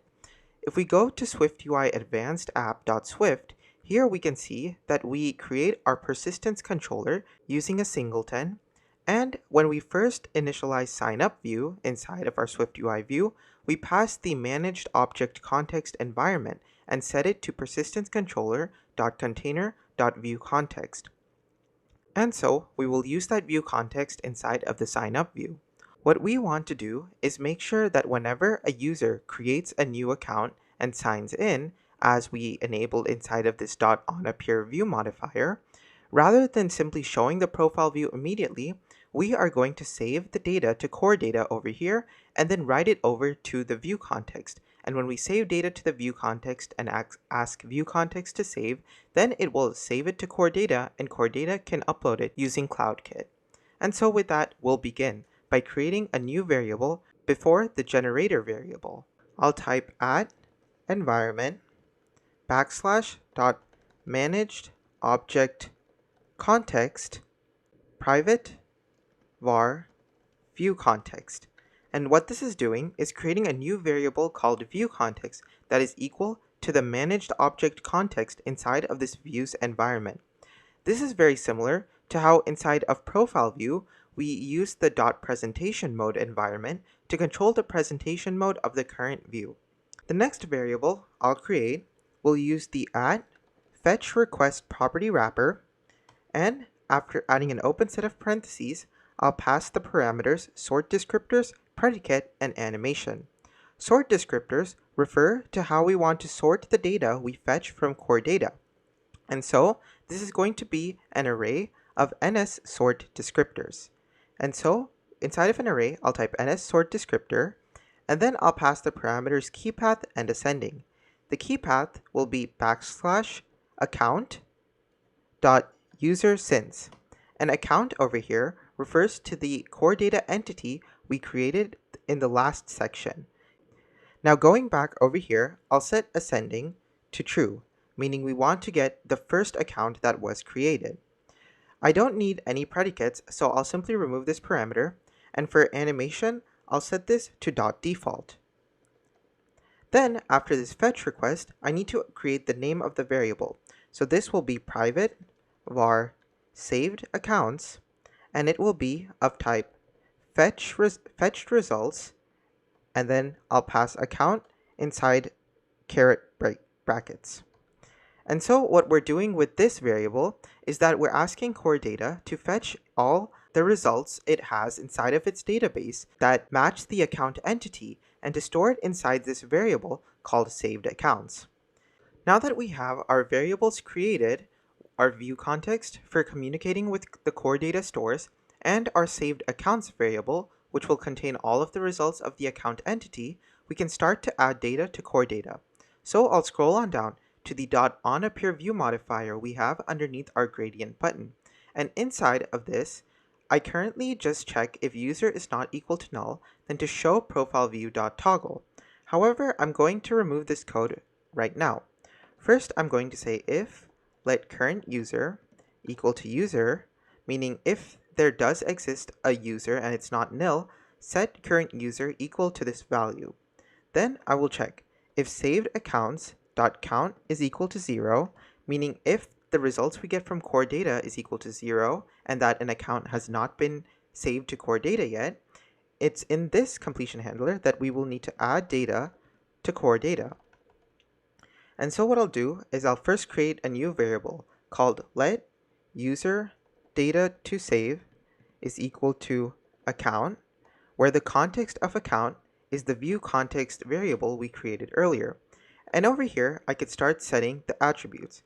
So I'll set userdata.name is equal to current user.displayName. I'll set userdata to save.bio is equal to nil because we want our users to set their bio themselves. Then I'll set userdata to save.userID is equal to current user.uid. Then userdata to save dot number of certificates is equal to 0. Userdata to save dot pro member is equal to false. Userdata to save dot Twitter handle is equal to nil. And you can see I'm basically going to do this for a lot of the attributes, setting them to nil simply because they haven't entered it yet. And I'll do it for profile image as well. And you can see that it's important here that if we look at the type of profile image, we get an optional data type, and that's what allows us to set it equal to nil. And lastly, I'll need to add user data to save dot user since, just making sure we have all our attributes, is going to be the current date, which I set equal to date. Now that we have all our attributes set, I can say do, and here I'm going to call try view context dot save. And if the user has saved, then I'll call dispatch queue dot main dot async, and I'll call show profile view dot toggle. Otherwise, if there is an error, which I denote with catch let error, I'll set the alert title to could not create an account, and the alert message will be equal to error.localized description, and then I'll call show alert view dot toggle. And it's that simple. So all we had to do was create a new variable that conforms to the core data entity we created, passing the current view context, which is a representation of one of our core data stores. We set all the attributes we want to initially save to our account entity, and then we call try view context.save. And this line of code can throw an error, and if it does throw an error, we catch the error and then display the error message to the user. However, if there is no error, then we simply show the profile view by toggling the show profile view boolean variable. And lastly, over here, if saved accounts.count is equal to 0, meaning if there actually does exist an account and a user is logging in again for the first time, then what I'll do is simply call show profile view dot toggle because we are not updating any data over here. Simply, we're just letting the user sign in. And that's all there is to adding data inside core data. And so now I'm going to run my application inside of my simulator. And for good measure, I'll also make sure that I have signed out of this application so that when we sign in again, we can communicate with core data. And so now comes the moment of truth. I'll click on sign in, and then I'll sign in using an account I have already created. And then I'll pass the password, and I'll click on sign in. There it is. We can see that we have been presented with our profile view, which is exactly what we want, and which, of course, according to our code, means that we have successfully saved data to core data. But how do we know that our data has been saved? Well, if we go over to the CloudKit dashboard, we can see that inside of our iCloud.SwiftUI test container, we have two options inside our development database, data and schema. If I go and click on the schema option, you can see we now have a new custom type called CD_account, which is the core data account. And over here, we have the entity names, the number of certificates, the pro member, the user ID, and the user since. or in other words, all the attributes which we have set custom values to. Now, I want to make sure that I can index over all of this data to see which data has been saved. So I'll click on Edit Indexes, select Add Index, and make sure that I set record name to queryable. I'll click on Save Changes, and then I'll switch from Schema over to the data view. And now I'll make sure that within my private database and within the current zone, I'll set the type to CD account and then select Query Records. And we should see the one record we have over here with account, which is the CD entity name, along with the number of certificates, the pro member, the user ID, and the user since, which is when the user first created their account. And furthermore, if I go over to the Firebase console, and if I open up my Firebase project, then I can go over to authentication, see the user ID, which starts with 7TGA, and that is the exact same user ID that Core Data has saved. With just a few lines of code, we were able to save data over to Core Data and sync it with CloudKit as shown inside of our CloudKit dashboard. In the next section, we'll see how we can read the saved data and populate this card with the actual information we have saved. So I'll see you all then. Thanks for watching and talk to you soon. Goodbye! Hello everyone, my name is Sai from Design Plus Code, and welcome back to Advanced Development in SwiftUI. In this section of the course, we'll take a look at how we can read data that has been saved to CloudKit through Core Data. So, to get started, we'll have to take a look at our view context. As you know, we were able to use the view context to save data to our local database that then synced the data over to a user's iCloud account. We were able to get this view context by passing the .managedObject context as an environment property wrapper from the SwiftUI Advanced app.swift. Over here, we initialized signup view and passed the environment view modifier, setting managedObject context to the singleton of persistence controller. Likewise, in order to read the data inside of our profile view, we'll need to pass the same environment parameter over here. So if I scroll on down to .fullscreenCover, where I choose to present the profile view, underneath this, I'll set the environment of it to .managedObject context, and I'll set the value of this environment to self.viewContext. And with that, we are ready to start reading data inside of our profile view. So starting off, we'll create some variables to help us with this process. Using the environment property wrapper, I'll set it to .managedObject context. I'll create a new variable with private var viewContext as the name. The next variable will be the fetch request, and over here I'll pass the parameters sort descriptors, predicate, and animation. For sort descriptors, this will take an array of some sort descriptors, and this time I'll only pass one, making sure to pass the key path and the ascending parameters. The key path is going to be /account.userSince, and ascending is going to be equal to true.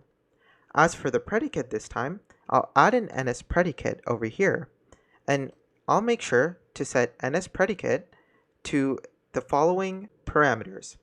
I'll use the format and the argument parameters. The format is going to be user ID is equal to %, and the argument is going to be auth.auth with a set of parentheses, .current user with an exclamation mark, .uid. Of course, at the top, I'll make sure that I import core data. And as for animation, I'll set the animation to .default.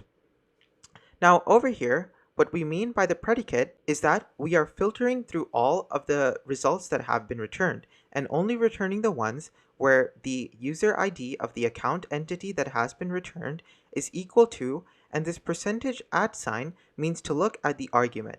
And over here, the argument is our current user's UID. So we are getting the UID of the user that has signed in. And then of course, I'll need to add the name of the variable by typing private var saved accounts is of type fetched results and then passing account. And underneath this, I'll type add state private var current account is going to be of type optional account. And this is just going to contain the current account and all of its data. And so now that I have this current account variable, even though I haven't set it to our actual account yet, I can still continue to modify our code such that it relies on the information that is stored inside of this variable. First up is the profile picture. First, I'll check to see if current account dot profile image is not equal to nil. If that's the case, then that means that a profile picture does exist. So I'll copy this gradient profile picture view and paste it inside this if condition. However, if a profile picture does not exist, we'll need to show the temporary placeholder SF symbol view. And so I'll copy this ZStack code that we commented out earlier. Furthermore, inside of this gradient profile picture view, I need to change the UI image that is being shown. Rather than show the UI image that has been stored inside of our assets folder, instead what I'm going to do is call UI image, pass the data parameter, and set it to current account dot profile image and then I'll add another exclamation mark at the end of UI image, just to force unwrap all of this data. But in a production app, you would want to make sure you account for the possibility that each of these variables might be nil. After this, we'll move on to the name. Right now, I have the name set inside of a text view to a simple default string that is my name. However, instead of setting it to this, I'll simply say set it to current account dot name. Otherwise, I'll set it to no name. And we get an error over here because it's possible that current account might be nil, so we'll add a question mark over there. And so what this is doing, it will set the string value of the text view to the name attribute inside of our current account. But if that name attribute is equal to nil, we'll set it equal to no name instead. We'll do the same for the bio as well. Over here, you can see that the bio is currently set to instructor at design plus code. I'll remove this and instead use current account dot bio.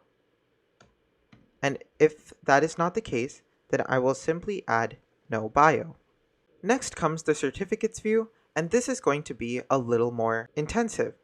Obviously, we don't want to discourage our users by showing them something like no certificates have been awarded or 0 certificates awarded. So before this label, I'll first check to see if current account dot number of certificates is not equal to 0. Then what I will do is I will show this label. So I'll paste this label inside of the if condition. Furthermore, I'll change the string value of this label. So I'll simply set it equal to awarded backslash, add a set of parentheses, and inside of the parentheses, I'll type current account dot number of certificates, and if there are no certificates, which that shouldn't be the case because we checked if it's not equal to 0, I'll simply add 0, and then I'll say certificates since, and now over here, I want to add the date that the user has first signed up. So I'll type current account dot user since. However, since it's also possible that user since might be nil, I'll add default to the current date if the user since date does not exist. And just like how we check to see if number of certificates exists, we'll also check to see if the user has a Twitter or a website attached. So inside of the HStack, I'll first check if current account dot Twitter handle is not equal to nil. Then, if that's the case, I will only show the Twitter icon if the Twitter handle exists. Likewise, I'll check if current account dot website is not equal to nil, meaning the user has entered their website. Then I will show the SF symbol of the link, and instead of showing designcode.io as the default string, I'll show current account dot website, and if that doesn't exist, I'll simply say no website. And just by having these default values to rely on will help your app in that it will not randomly crash by trying to force unwrap an optional value. Now we'll need to do the same thing for our gradient button. If our user is a Pro member, we don't want them to have to click on the Purchase Lifetime Pro Plan button and have them routinely click on the button as a way of trying to purchase the plan again and again. So before all of this code, I'll make sure to add an if statement. And the if statement is going to be if current account dot pro member is equal to true, or should I say if is not equal to true, and then I'll format this code. And basically what I'm doing over here is only executing all of this in-app purchase code only if the current account's pro member status is not equal to true. And if that's the case, then what I'll do is let them purchase the pro plan. Otherwise, what I'll do if they are a pro member already is I will set the alert title equal to no purchase necessary, and I'll set the alert message equal to you are already a pro member, and then I'll call show alert view.toggle. And now that I have successfully updated all of my UI to follow the data that is stored inside of core data, I'll need to actually set our current account to the results we get from core data. So I'll pass the .onAppearView modifier, and inside of this view modifier, I'll set current account equal to saved accounts .first. Then I'll also first check to see if current account is equal to nil, because it's possible that current account might just be an empty account. And if that's the case, then I'll go back over to sign up view and see how we saved the data initially. I created a variable called user data to save, I set its attributes, and then I saved it to core data by calling viewContext.save. So I'll copy that over and I'll paste it right below over here. However, because we don't have a current user variable, I'll set this to auth.auth.currentUser and force unwrap it. Likewise, I'll do the same for the UID property as well. And after saving the view context, I won't segue to anything. And underneath checking if current account is equal to nil, I'll also check if current account dot pro member is equal to false. And if that's the case, then what I'll do is called purchases dot shared dot offerings, and I'll ask it to list all of its offerings and store it inside of this variable called offerings, and also have a variable for error in case an error appears. First, I'll make sure that the error is equal to nil. And if that's the case, then for now I'll just print error.localizeDescription and return. However, if there is no error and we were actually able to get all the offerings, then I'll add an else here. Then what I will do is add if let all offerings equal to offerings, and let lifetime purchase equal to all offerings dot current dot lifetime, meaning to get the offering that corresponds to the lifetime in-app purchase. Then I will set the IAP button title equal to purchase lifetime pro plan. I'll add a hyphen, and then inside, using string interpolation, I'll say lifetime purchase dot localized price string. And if you notice, I'm doing this because when we say purchase lifetime pro plan, we're not adding how much this costs. So by getting all the offerings that correspond to the lifetime in-app purchase, then I can display the localized price string, and this will be helpful for users internationally. However, if the current account.pro member status is set to true, meaning they are a pro member, then I can simply set IAP button title to you are a pro member. And that's it. I'll run the app now, and we should see that all of our data that has been saved when we first created our account is displayed in the profile view over here. And there we go. Because when we first created our account, we didn't pass a name, we set it to no name. And because we set our Twitter and our website handles to nil, we can see that these icons are not displayed over here. Now, like I mentioned earlier, we can't see the price of the in-app purchase because we're running our app on a simulator, and the simulator cannot communicate with Apple's servers or RevenueCat for in-app purchases. But if I switch over to my physical device, and then I go to SwiftUI Advanced, and if I sign in on this other device, which by the way is signed into the same iCloud account, then we should see that all the data has synchronized and we will able to see the price of the in-app purchase. And so I'll click on sign in, and then we can see that we have the price displayed over here, along with all the data that has been saved on one device. So we saved device on our simulator and it was able to come over to my physical device. And furthermore, we see the price of the Lifetime Pro plan, which we did in fact set to $100.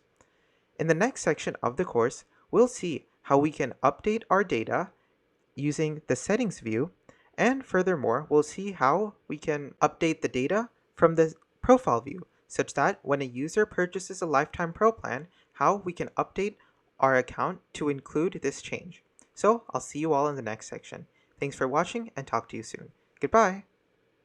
Hello everyone, my name is Sai from Design Plus Code, and welcome back to the last and final section of Advanced Development in SwiftUI. In this section of the course, we'll see how we can update data inside of Core Data and have it sync across all of our devices using CloudKit.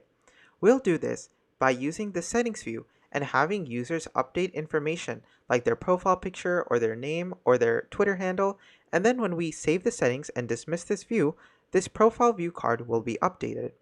So to get started, we'll need to pass the view context as our managed object context environment to the settings view sheet that we present inside of profileview.swift. So inside of the .sheet view modifier, we can see our settings view, and then I'll type .environment, pass it the .managed object context, and as the value, I'll pass self.viewContext.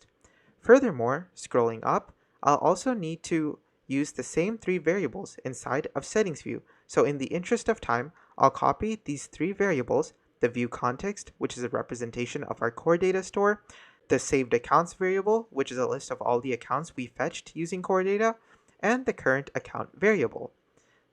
So inside of settings view, right before the generator variable, I'll paste these three variables, and at the top, I'll make sure to import core data and import Firebase auth.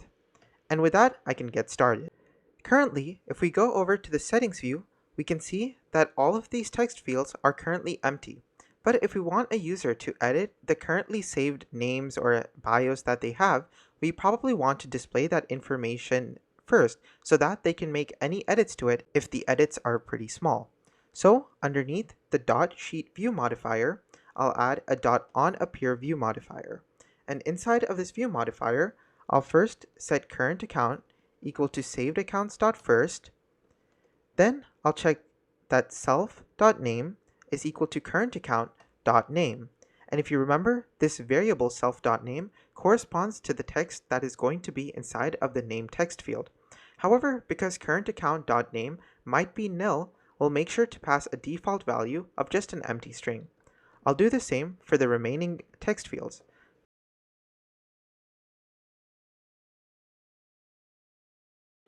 And now I can start saving changes to core data. So currently inside of our gradient button, we just play a haptic using the generator. But rather than using this line of code, I'll make sure to update data in core data. And the way we do this is quite simple. We already have our current account set to the value of saved accounts.first. So to make any changes, I'll simply say current account.name is equal to self.name, current account.bio is equal to self.bio, current account.twitter handle is equal to self.twitter, current account.website is equal to self.site, and current account.profile image is equal to self.input image.png data. And so by setting current account's attributes to these new values, then updating it is just like how we saved it, where inside of a do block, I type try view context.save. Then if it has successfully saved, I'll want to present an alert to the user. So over here for now, I'll simply say present alert. However, because this line of code can throw an error, I'll make sure I catch this error. And if there is an error, I'll also say present error. So we'll get started with doing that right now. And this is going to be just like how we created our alerts inside of profile view and signup view.swift, where I have these three variables: show alert view, alert title, and alert message. So in the interest of time, I'll copy them and paste them down below. And then right over here, where I want to present the alert, I'll make sure to set alert title equal to settings saved. I'll set the alert message to your changes have been saved, and then I'll call show alert view dot toggle. Likewise, I'll set alert title inside of the catch block equal to uh-oh. I'll set alert message equal to error dot localized description, and then I'll call show alert view dot toggle. And lastly, I need to of course chain the dot alert view modifier with the isPresented and content parameters. The isPresented is going to be $ show alert view, and the content is going to be alert with the parameters title, message, and dismiss button. The title is going to be of type text, where the text is alert title. The message is also going to be a text view with the string value of alert message, and the dismiss button will be .cancel. Of course, I need to make sure that I wrap this alert view inside curly braces, and that should be it. So I'll stop running the application right now and start running it again by setting my simulator over to iPhone 12 Pro Max, and then we should see it build and we should see the updates being made. So we can see that we have signed in a user, and furthermore, we currently have no data entered over here. But if I go over to the settings view, then I can start adding my data and hopefully everything will be saved. And then I'll select Save Settings, and we can see that we have the alert saying your changes have been saved. So I'll click on Cancel. And to further verify this, if I go over to my CloudKit dashboard and if I select Query Records, we should see the single record that we have still created earlier. And if I select on this, I can see all of the information I have saved, which is right over here, along with the Twitter handle, the website, and everything. Isn't that cool? Now, however, there is a particular problem. If I dismiss this view and go back to my profile view, we can see that we still haven't updated this card, but that's a quick fix. So I'll stop running this preview, and then I'll go to profile view to make this fix. Updating this is quite simple. Underneath current account, I'll create a new Boolean variable called private var updater as of type bool is equal to true. But it really doesn't matter what the value of updater is as long as it's a Boolean variable. Then I'll scroll on down to where we show the settings view inside of the sheet modifier. And underneath the .environment view modifier, I'll type .on disappear, and inside of this, I'll set current account equal to saved accounts .first, and I'll also call updater .toggle. And then right over here where we have color scheme, I'll add a ternary operator, but regardless of the value of updater, I'll make sure that the color scheme remains as dark. And so what this is doing is that as soon as the settings view disappears, we reload what the current account is, and then we toggle updater. And by linking the color scheme to the updater variable, we are going to refresh our entire view. And in doing so, while the color scheme will still be dark, our text content will now show whatever information that current account has been updated to. Furthermore, I'd like to make one more update inside of where we purchase and restore our in-app purchases. Right now, all we're doing is simply alerting the users as to whether or not they are Pro members, but we are actually not saving anything to their account data inside of core data as to whether or not they are Pro members. So I'll need to update data inside of this if condition. So inside of if purchaser info.entitlementspro.isActive, I'll set current account.pro member equal to true, and then I'll also set the IAP button title to "You are a pro member" as we have done so over here. Next, I'd like to save this data, so I'll call do try view context dot save, and if the save has been successful, I can copy and paste all of this code that we entered earlier, where I dismiss the loader and present the successful alert. However, if there is an error, which I denote and catch with catch let error, then I'll set alert title is equal to uh-oh. I'll set alert message equal to the error dot localized description.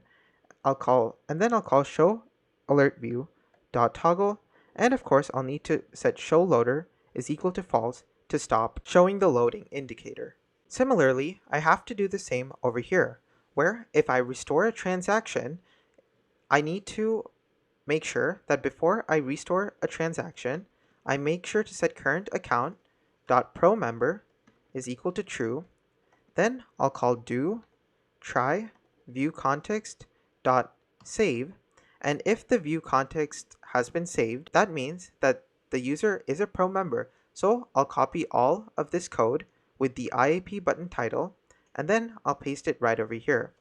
Otherwise, I'll say catch let error, then I'll set alert title equal to restore unsuccessful, and I'll set the alert message equal to error dot localized description, call show alert view with show alert view dot toggle, and set show loader equal to false. And that's it. If I save and if I run the application now on my simulator, we can see that whenever we make a change to anything, whether that be the profile image or the text content, we'll be able to see those changes when we dismiss the settings view. And so I can go over here, and then I can make some changes, like I can select a photo now, which I'll set to this waterfall. Then I can change my bio such that rather than student at UCSC, it just says instructor at design plus code and building airgift. And then I'll click save settings. We can see that our settings have been saved. And now when I dismiss the settings view, we can see that we get this awesome looking gradient profile picture view along with our bio and all the accessory links below. The best part about this too is that if I switch over to my real device, then I can see that if I go over to SwiftUI Advanced, I can see all of the data that has been synchronized. And furthermore, if I restore my purchases so that I can get the pro member, we see that the alert is here, and we can see that we are a pro member. And all of these changes will be synchronized. Now, there's one last thing I want to make sure that I'm doing right. Currently, our certificates label is not being displayed because we have 0 certificates, and so I'll go over to my CloudKit dashboard and manually change this. I'll make sure to query records and click reload data to make sure all the data is updated, and then I'll set CD number of certificates to 10, and then click on save. I'll close this application, and then over here, I'll give it some time for iCloud to sync, and then I'll click on the application. And when I do, we can see the certificates label. However, the date is not formatted well, and doing this will take just a few lines of code. So underneath the signout function, I'll make sure to type function date formatter, and this date formatter function will accept a date. So I'll have date, and I'll have it return a string. So the input parameter will be date, which accepts a value of type date, and then it will return a string that is properly formatted. I'll say let formatter equal to date formatter, and add a set of parentheses. I'll set formatter dot date format is equal to, and then in the strings, I'll say capital MMMM space, and then lowercase YYYY. So 4 M's and 4 Y's. And then I'll return formatter dot string from, and then I'll pass date as the input variable. And now I'll scroll all the way back up to where we displayed the date using the certificates label, which should be right around here where we have the number of certificates.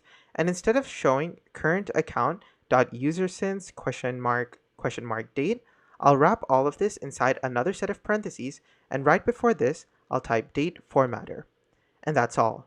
So now I'll run the application one more time on my physical device, and then you can see that even after the user has exited the app, it still says you are a pro member, but now we can see that it says awarded 10 certificates since May 2021, which is when we created our account. And this brings us to the end of advanced development in SwiftUI. You saw a lot in this course, learning how to create gorgeous UI like this and use Firebase authentication to manage sign-in and sign-ups. You saw how you can use advanced rotation animations to create amazing widget effect. Furthermore, we saw how we can use sign-in with Apple, a safe and secure way to let users create accounts for your application. And merging this with Firebase authentication, we moved on to the profile page, where we were able to take a look at purchases and restoring purchases. Furthermore, we were also able to look at how we can use core data and CloudKit to change any data we want. And using data like this makes it very easy for us to be reliant on Apple's APIs. I hope you've learned a lot in this course, and with WWDC 2021 just a month away, I'm sure that we'll have a lot more SwiftUI content to get through. So, as always, I encourage you to join the Design Plus Code Discord or reach out to me on Twitter at HeySaiK. As always, thank you for watching. This is Sai signing off on Advanced Development in SwiftUI.